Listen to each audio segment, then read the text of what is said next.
That was something that masters did to slaves or servants.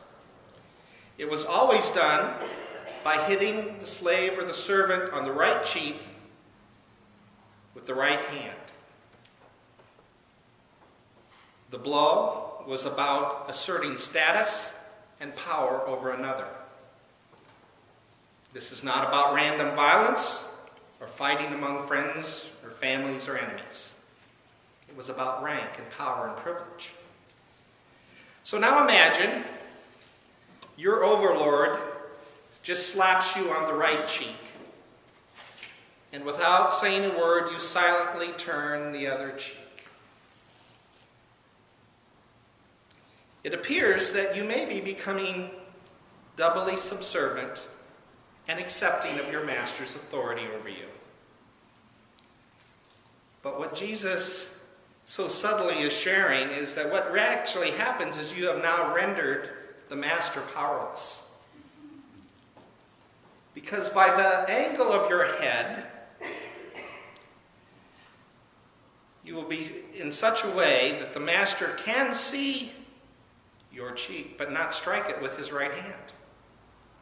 He would either have to strike you with the palm of his hand or with his left hand, which is culturally unacceptable for the master to do.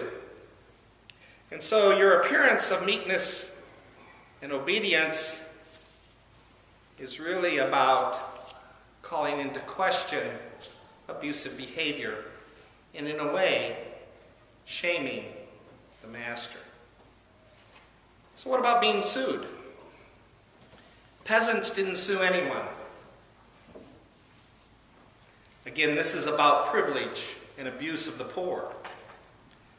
Since peasants quite literally only owned the clothes on their backs, being sued for their coat was being sued for really the only thing they owned other than the second garment that they had, which was their underwear, which is what that second garment was. And so what is being suggested here is if you're sued for your outer garment, which is the only thing you really own, you are now kind of embarrassed and shamed because you're in your underwear. So why not, Jesus suggests, publicly expose the shame for which someone else who is wealthy and privileged has done to you by offering your second garment as well and just being naked and giving the privileged your underwear and letting them explain why you are now naked for all to see. What about this being forced to go a mile? Soldiers, it would have been Roman soldiers, were allowed to conscript a civilian to carry their packs for them. But there was a limit. They could only carry them for a mile. So you think about that, you think, well, that doesn't sound all that difficult. That's like a third of the way around the lake. It's not a long distance, really. But yet walking a mile with a heavy pack and then back again would mean that that individual missed part of a day's labor.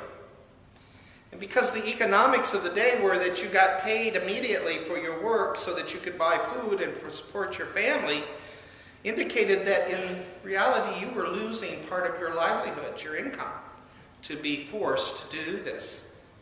And so what's Jesus' response is, don't go just 1 mile, but go 2. And in so doing, bring shame onto this practice. What about begging and borrowing? We see a lot of folks holding signs, asking for money. And we know there is great need. Then, as now, begging and borrowing were very complex social issues and interactions, and they involved the whole idea of honor and shame and who had not. It involved ideas of social respect and status, and certainly money. But notice that the teaching here is directed to those who have, not to those who do not. The effect of this is to break down in some way the customary social boundaries between those who have and those who do not. It's a challenge to societal relationship and calling us to one of community regardless of an individual's status in society. Telling us to treat the beggar and the borrower as if they were a part of our own family. Understandably, this was no easy suggestion then or now. Although these examples that Jesus uses are certainly far removed from our current setting and experience, the principle and power of nonviolence to address social and political injustice and exploitation is a valid response to living out the kingdom life. And we are called to live out the kingdom life. A more modern example of how this might be done is seen in the life and experiences of Dr. Martin Luther King. He was inspired by this very text in a lot of what he did. In the words of Jesus, and also inspired by the practice of Gandhi, Dr. King came to see that nonviolence and unconditional love was a way to address both social and political injustice. So listen to the words of a sermon that Dr. King wrote. He wrote this sermon while he was jailed in Georgia, and then later preached it after the bus protest in Montgomery, Alabama. This is part of that sermon.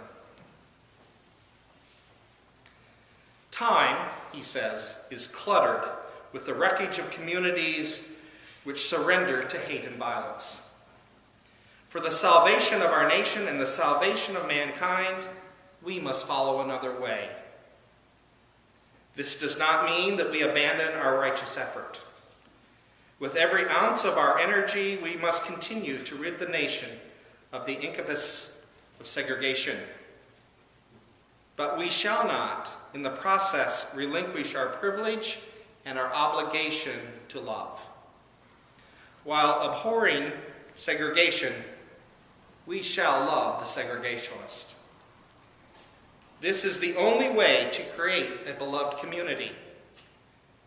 To our most bitter opponents, we say, we shall match your capacity to inflict suffering by our capacity to endure suffering.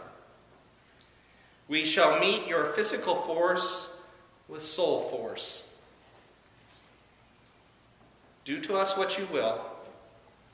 We shall continue to love you. The call to love your enemies and pray for those who persecute you really sums up this particular text. It really expands our thinking about what it means to love God and to love our neighbor. It seems Jesus calls us to a deeper understanding of what it means to love. In fact, Jesus equates this kind of loving response in nonviolent types of ways is really a part of being perfect, as our Heavenly Father is perfect. It fits a much broader teaching of Jesus around this whole perfection of God and how we emulate that in our lives of faith and spiritual journey. Jesus captures through these very challenging statements the meaning of a life that looks for a deeper connection. Now, this word perfect gets in our way sometimes because we hear that kind of in the basis of our own cultural experiences. The word, again in Greek, that is translated for us as perfect, really does not intend to convey the idea of flawlessness or unstained purity. It's not about that. It is about integrity and truth and maturing and being complete.